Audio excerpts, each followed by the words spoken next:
वालेकुम। मैं हाँ अशरफ जावेद मलिक ते तोकू एक नज़म सुने सा। नज़म सुनो। हर एक रंग च रब अलेंदे, रब दी गाल सुनो। रब बागें को फल फुल लेंदे, रब दी गाल सुनो।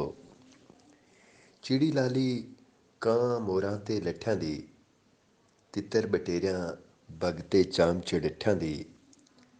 रब हर शै दी शक्ल बनेंदे, रब दी गाल सुनो।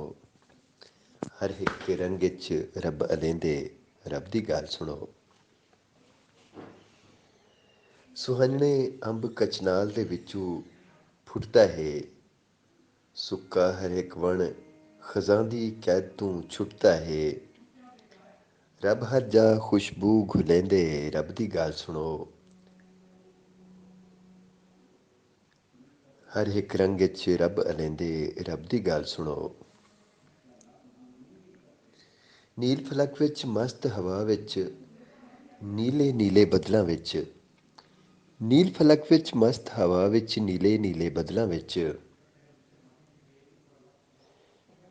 रत्ते होठां गुन्हियां मेंढियां, अखीं सजरे कजलां विच।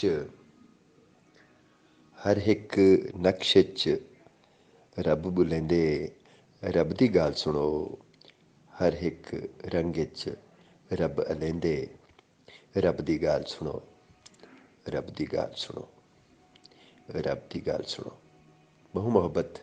अल्लाह हाफिज़।